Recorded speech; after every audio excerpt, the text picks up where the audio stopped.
Hello, East Texas, and thanks for joining us for CBS 19's Black History Month special. I'm Ayana Aird. And I'm Serenity Douglas. Well, Ayana, we know that East Texas is rich in Black history, from trailblazing athletes to historical landmarks filled with lasting legacies, all right here in the Piney Woods. But let's start at the beginning. What is Black History Month? The month-long commemoration was created by Charles G. Woodson in 1926 to create and popularize the knowledge of African American history. Well, he chose February because that's when Abraham Lincoln and Frederick Douglass were born. And in 1976, President Gerald Ford officially recognized February as Black History Month. Now, it's not just a time to reflect on the past, it's also an opportunity to recognize powerful stories, struggles, and triumphs that have shaped our community right here in East Texas. That's right, Serenity, and as a member of Alpha Kappa Alpha Sorority Incorporated myself, I take pride in knowing that the AKA Sorority House right here in Tyler was once the Negro Public Library, the only library African Americans could go to. This building holds not just the history of segregated education, but also the legacy of those who believed education could change the course for our future. I took a walk with and sat down with a couple of my sorority sisters who used to go to the Negro Public Library as they shared their experience of being part of history. So as we walk down the street, what are some things you remember growing up as a child? When I walk down this street, and especially during sorority meeting time, I always reflect back to my childhood of growing up here and going down this street and going into the Ella Reed Library. For Shirley, that library was more than just a building. It was a gateway to a wider world despite the challenges of segregation. And my mother would say to us, you may not get a chance to travel all over the world, but you can travel all over the world in a book. In 1949, the Negro Public Library was the only place African Americans in Tyler could go to read. As African Americans do a lot less, and we have a lot more than what our ancestors did. They had a lot less, but they did so much more. So they transcend from bringing a building from across town into the heart of the Black community for us to be able to read and continue our education. They pushed reading and education. It was so important in the African American community. I went every day to the library because I lived right next door to the library. Martha, an avid reader, found comfort in the pages of books during a time when segregation kept African Americans from many public spaces. To me, that was all I knew, so it didn't register with me either way. All I was interested in was reading the books. Well, I would see my friends. We'd talk about the books, and we would have story time here too. And at the end of story time, we would get a cookie and some punch. And that happened right here. And it came right here from the kitchen. In 1968, the Negro Library was closed because of desegregation, but the building's story didn't end there. It continued to shine in pink and green. So this building has come a long way to where it is now. Yes, it really has. And as a matter of fact, as I walk on this sidewalk today, then I reflect on Miss Willie Lee Glass and all of the great founders that took this building and made it our sorority house, the Gamma Omicron Omega chapter of Alpha Kappa Alpha Sorority Incorporated. And so it has come full circle for me as a young child growing up and coming to read books and now coming to become a part of the amazing first Greek sorority sisters in this country. This building continued its legacy of sisterhood, scholarship, and service, values that live on in the heart of North Tyler. It embodies the motto of Alpha Kappa Alpha Sorority Incorporated, by culture and by merit. Good. I feel a part of history. I really do. I feel a part of history knowing that this was a Negro Public Library, and now it's the sorority house where I come every month. There's not a lot of chapters that have sorority houses, and so the fact that we have been blessed to have one and the way that it came about is just astonishing. It's amazing, and will always be an important focus in that respect, in remembering what used to happen here. it gives me a warm feeling inside out when I sit in this building and when I talk about those ladies who had such a great influence on my life as a professional student and then as a professional woman now. So they pushed education and how important it was for us to get as much as they could. There's a lot of history here in Tyler, and a lot of history can be learned in the library. Ayanna, that was such an amazing story. I love when we get those connections ourselves as reporters and just something that you went out and did a story on. Right. It's just so crazy. I was so happy to be able to share this story, especially with the connection I have to it. I'm proud to see how the space has evolved by continuing to uplift and empower the community. Now, last year, our very own Mariah Conduff also found a connection. Her grandmother attended Concord High School, one of the few Rosenwald schools remaining. It was built in 1925, and the building is still here standing today. That was a real-life example of how preserving history helps connect the past to the present. Although segregation ended in 1954, Concord remained open until 1970 when it was integrated with Henderson ISD. Now Concord High School is being brought back to life to be turned into a museum. Thanks to Preservation Texas, a dedicated group of alumni and community leaders. I spoke with graduates on how much this means to them and the community. We're currently restoring the old school, which consists of a 1925 building. In Mount Enterprise, one of the few remaining Rosenwald schools in East Texas stands as a reminder of history. We're trying to maintain the history of this community, document the history of this community for our heritage and for our cultural values. Alpheus Moss is a 1966 graduate of Concord High School back when schools were segregated. As president of the Concord Alumni Association, he's passionate about preserving the legacy of this school and the community. During the time I was here, it was about 150 students in 12 grades. You know, we unfortunately, we got hand-me-down materials from the white schools in the county. We were a common school district, which means we didn't have our own money. Willie Adams, a 1967 graduate, also has a deep connection to this historic place. I remember having class in each one of the rooms of this building.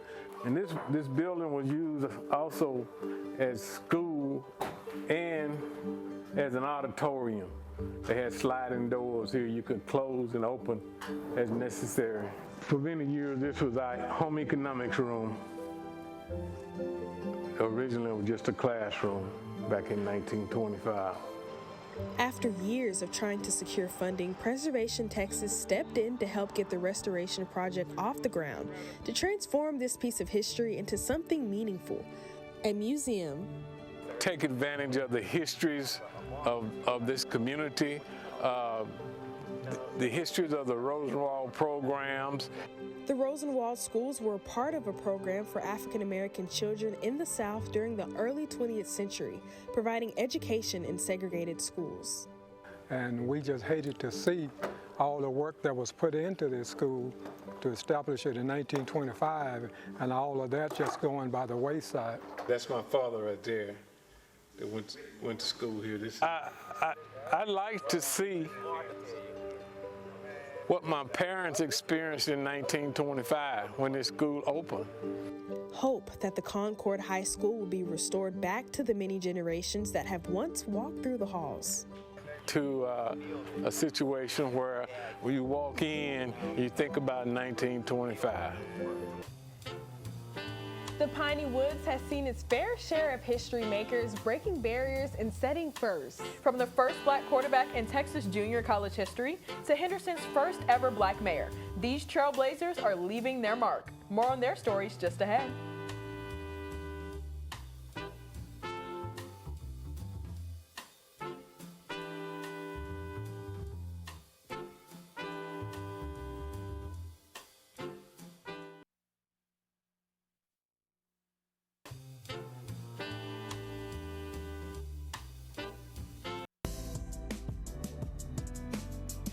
As we celebrate Black History Month, we recognize the significance of first in shaping our communities. In Henderson, Texas, one man's journey as a trailblazer highlights the progress the city has made and the milestones still ahead. Let me introduce you to Henderson's first African-American mayor.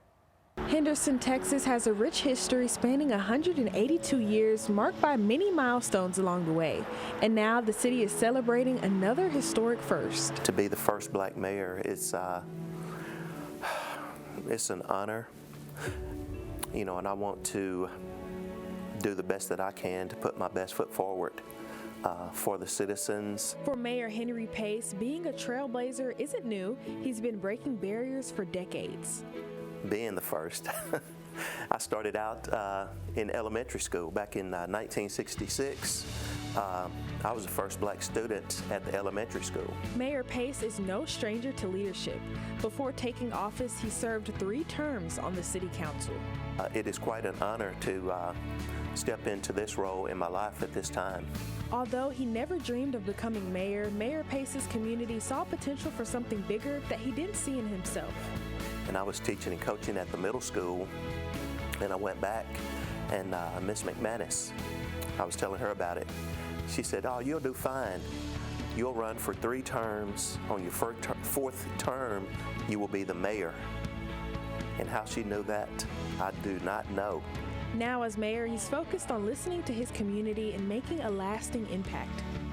I'm glad to talk with anybody concerning their matters to make the citizens' lives better here in Henderson.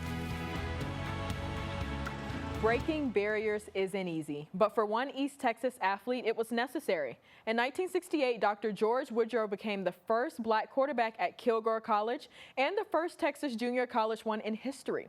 At a time where the position was considered off limits for African Americans, Woodrow stepped up and changed the game. Decades later, his impact is still felt. 1968 was a year of change in America. Segregation was ending, but on the football field, some barriers still remain, until one young man stepped under center at Kilgore College. 1968 obviously was much different than 2025. So this was the era just ending forced segregation. So things were changing very rapidly in America. And when I came to Kilgore, not only was I the first African-American quarterback at Kilgore, I was the first African-American quarterback in the history of Texas junior college football. Dr. George Woodrow didn't just play quarterback. He redefined what was possible for Black athletes in leadership roles on the field. Sports fans understand this. A quarterback is the leader of the team. In '68, the quarterback called every play. So he was perceived as one with high intellect, and African Americans were not considered to be particularly equipped with the extraordinary intellect. So we played other positions, but quarterback was sort of off limits. So it was a big deal. At just 18 years old, he understood the weight of history. Every snap, every pass, and every decision wasn't just about winning. It was about opening doors for those who would follow. I looked around, nobody that looked like me was playing that position. And so it was the same kind of uproar, a lot of drama, a lot of hoopla around playing an African American at quarterback. The pressure wasn't just on the field. Off of it, expectations were higher. He had to be more than just a good player. He had to be nearly perfect. Many times I just said, well, maybe I'll just, go to college and not play football. But they encouraged me, just keep going. Initially, I was a little apprehensive because I didn't know how 99% of the players were white. I didn't know how they would respond. But to my surprise, they responded very positively. And the faculty supported me, the teachers. Off the campus was, a little different. And but we, basically stayed here, and they took care of us. Despite the challenges, Woodrow's talent and determination paved the way for others. His success at Kilgore sent a message far beyond the football field. But I had a lot of support. A lot of people helped me. And I just thank Kilgore College for giving me an opportunity to play quarterback and to be the trailblazing college that they were to allow me to play 10 years before the University of Texas started their first African-American quarterback.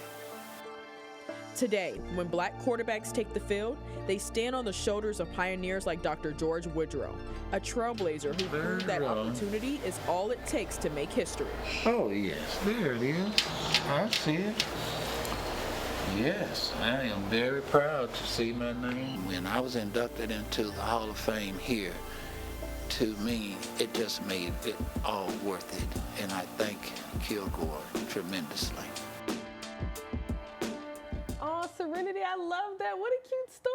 Thank you. He seems like such a cool guy. Oh, he was absolutely fantastic, and just so surprised that I even wanted to do a story on him. I'm like, you're a trailblazer. Yeah, that was so cool. It's crazy to see how East Texas has so much history. Absolutely. And it's so great to see how he's still inspiring so many generations to come. Absolutely. Well, coming up, Texas College is making headlines not just for being the oldest historically black university in East Texas, but for a football season to remember. Their head coach is racking up honors after leading the Steers to their best season in over 20 years. We'll have that story coming up next.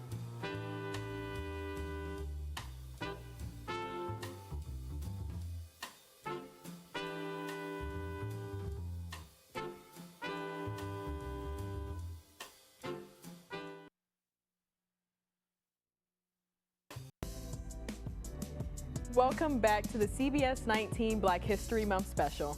East Texas has plenty to be proud of in the world of athletics, from coaches making their mark on national stages to football teams achieving their best season in over 20 years. Ayana? Texas College is the oldest historically black university in East Texas. It has around 1,000 students and 10 varsity sports. It also has a football coach that just received honors from all over the media for bringing the Steers to their best season since 2003. Our Jimmy Searfoss has the story with Coach Jarrell Jackson. There's nothing glamorous about playing at Texas College, and the players will tell you that. It's grind, grind. Playing in the dirt, like we got a lot of holes in the ground. We don't care about that. We just come out here and work. We ain't got the best facility, none of that, but we can outwork people right now. Every day you can outwork somebody. Why you here? Get better. That's head football coach Jarrell Jackson. He's been everywhere in the football world, from Oklahoma to Washington State, working under the great Mike Leach. And he just took this Steer team from the dirt to their best season since the program was revived back in 2003. Guys play hard. You know, they saw the progress we've been making. We're working even harder now to do what we to repeat what we did and try to win a conference championship. That's morning lifts, coaches meetings, recruiting players, regular practices, and a second restoration project. My mom coached me since I was little. Got to Oklahoma, had an opportunity to play my freshman year. We needed a baseball coach. I think it was coming off COVID. We had a couple seniors that needed to play, and I just told them I'll take over. As the head baseball coach, Jackson works on the back end, putting together schedules, practice spaces, and everything he can to make sure the team has what it needs for success. I work for Mike Lee, so he always say you sleep when you're dead. Jackson finds 25 hours in a day because that's what his job takes. And with the recent success, the work's beginning to pay off. HBU has been great, especially here, to see it build up, come from where we was to where we are now. It's not just me. We involve everybody in the program with it. And he ain't slowing down anytime soon. We made some noise in football. We're going to make some noise in baseball and have some fun. Jimmy Searfoss, CBS 19. Thanks so much, Jimmy. Black History Month isn't only about celebrating breakthroughs. It's also about spotlighting consistency and black excellence. Our Dan Malay introduces us to Gary Jones, whose love for the game of baseball carried him from Henderson, Texas, all the way to a 40-plus career in the pros. I've always been in love with playing baseball. I cut my teeth, like I said, here in Henderson at this ballpark, Yates Park. More importantly than that, I cut my teeth on a street called Whippoorwill. That's kind of where I learn to compete and playing against older guys. When you're the youngest, a lot of times, you have to be pretty good, or you have to kind of hold your own, or else they won't let you play. Jones points to his humble upbringings as a driving force behind his ability to navigate an unconventional path to Major League Baseball. Not getting a scholarship right out of high school, I had to go to Paris Junior College to kind of prove myself, earn a scholarship. Went to Arkansas, not getting a scholarship, had to prove myself again, earn a scholarship. Didn't get drafted, had to sign after the draft as a free agent. Again, had to prove myself. And that's what Jones did time and time again, prove himself, which was something he needed to do as a black player and then coach coming up in the 80s. He says he didn't always have the same opportunities as all his peers, but based on his merit and knowledge of the game, he broke through and hasn't looked back. I never wanted to be given a job because I was black. I always wanted to be given that job because whoever did the hiring thought I was the best man for the job, and that's the way I feel today. So all of those situations has made me who I am today, and I'm proud of that. From the Athletics to the Cubs, now the Tigers, Jones has seen it all as a major league coach, but he still gets the most joy out of helping players master this beautiful game. The biggest thrill I get is watching guys improve day to day. Celebrating Black history in Henderson, Dan Millay, CBS 19. All right, East Texas, we're almost at the end of our 2025 Black History Month special. But right after the break, we're going to have a live performance. This is Angel Cummings, a freshman, a part of the Texas College Choir, here to perform Lift Every Voice and sing right after the break. And trust me, you don't want to miss it.